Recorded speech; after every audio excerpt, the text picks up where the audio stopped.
So Red Lobster just announced that they're filing for bankruptcy. And I honestly can't think of a more deserving company. Working for Red Lobster was one of the times where I experienced a brand of racism that I can't gaslight myself out of. In order to work as a Black woman, you have to ignore a lot and gaslight yourself a lot. I was an undergrad when I worked at Red Lobster, and I only worked there for 3 days, 2 of which were orientation.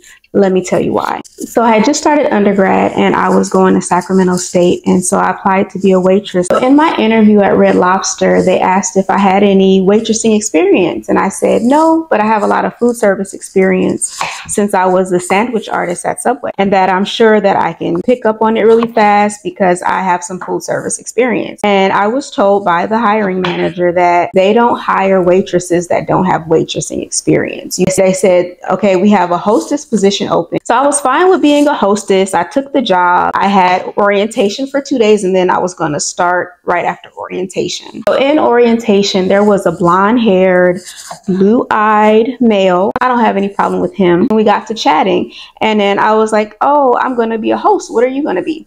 And he said, oh, I'm going to be a waiter.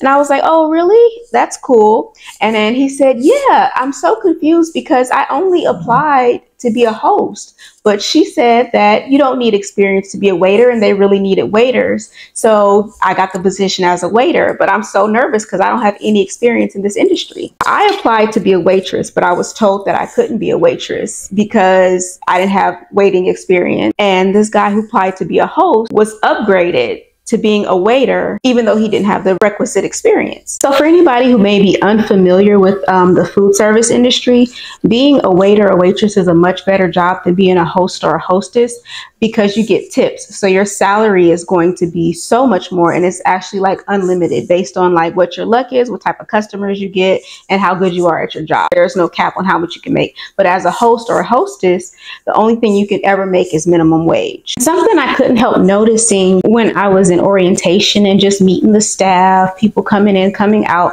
is all of the wait staff was white.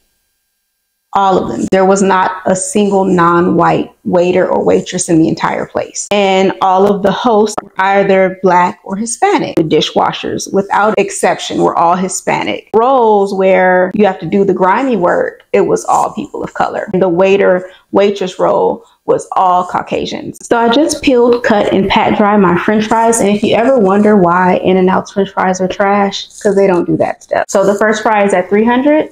And then the second fry is going to be at 400. So while my French fries fry, I'm going to get started on my catfish. This is just half and half cornmeal and flour, and I'm going to pulverize it just so that there's no big grains of cornmeal.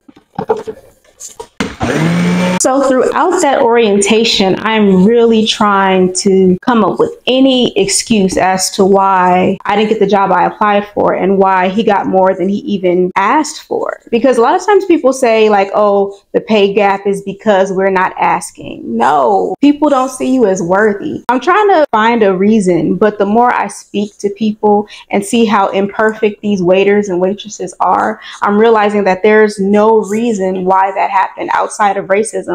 And I couldn't gaslight myself anymore. And I immediately began to check out mentally. The first fry is complete, and I'm going to take them out and let them rest. And I did try my best to justify the discrepancy. So I started the next day after orientation, and it was a Sunday. So they had the whole Sunday rush going on. And I'm pretty sure they start new people on Sunday just kind of as like a sink or swim. You're going to see us at our worst, and if you don't like what you see, you hit the road. That was fine. Like, I didn't mind the rush, but I couldn't stop being frustrated every single time a Caucasian waiter checked in. So I'm seasoning up this fish with garlic, salt, that was garlic powder, that's salt-free lemon pepper seasoning, black pepper, and also some onion powder. And I'm going to do it on both sides. So now that the oil is up to temperature, I'm going to dump these fries in for their final fry. And this one only gets up to 375. I wanted to do 400, but 375 is fine. So on this last fry, they're going to get golden brown and crispy. On this Sunday, it's really busy. I'm really annoyed still by the whole racism situation. And then this was the final straw where I was like, okay, you guys are never going to see me again. So the French fries are already a beautiful golden brown, so I'm going to go ahead and pull them.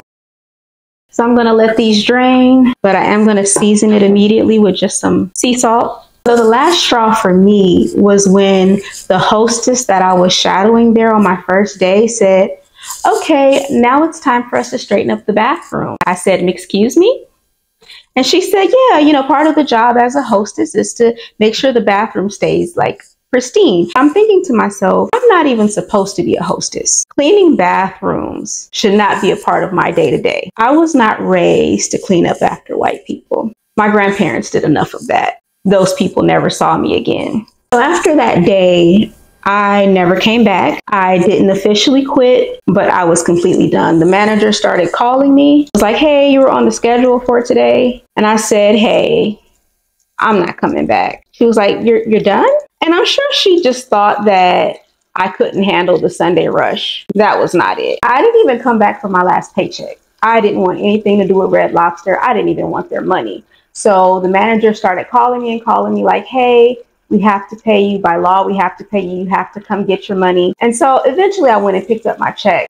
But I guess the one happy moment I had when I worked at Red Lobster was when I first started, before I found out about the whole waiter/host situation. The hiring manager said, "Welcome aboard. Pick anything off of the menu and you can have it." I picked the catfish lunch. It came with catfish and fries. She bought it for me and it was really good. But when I think back on it, it tasted exactly like a Judas kiss.